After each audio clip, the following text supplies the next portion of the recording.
The women I would invite for a contemporary women's dinner party would be women from the civil rights movement. The criteria I would use to select who attends the dinner party will be on who was a part of and contributed to the civil rights movement. One criteria would be the contributions they made to the civil rights movement.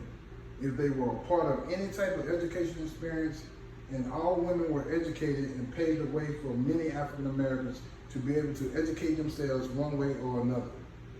Is there any correlation in being part of education? Is there any correlation or experience that they went through in the legal system? Many civil rights activists were usually jailed and prosecuted for being part of the movement. I chose this criteria because I would like for the women who were a part of the civil rights movement to be able to presently discuss their experiences at the table. So much rich historical history to discuss. Being part of the education system and a part of the criminal justice system in that era brings a different perspective of those systems and brings a connection between all of these women. In the dinner party, you can see that it is a modern setup, but the patterns and textures of the setup represent patterns and textures of the ancestral African American works.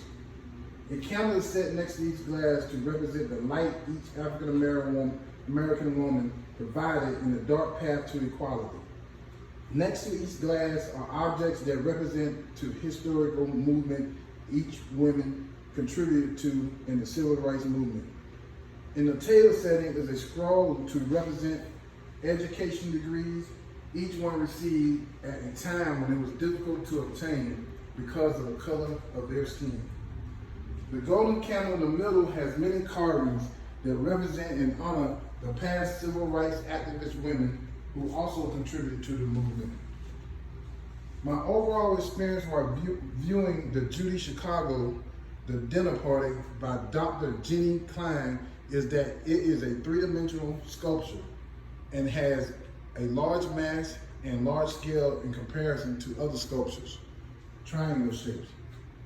Many different colors on each table space, but follows an carved triangular pattern throughout the white table. Texture is actual, hard, solid, and smooth. I believe the artist is projecting women's power in overcoming any problem they might face. In my opinion, the sculpture was successful because it represents strength, power, and recognition of women. My expectation of this sculpture was to represent and recognize women and their accomplishments. My overall opinion of the dinner party is that it is a good representation of honoring women in a modest, clean, and elegant way. I do believe the work is still relevant in 2020 because women are still working towards equal opportunity.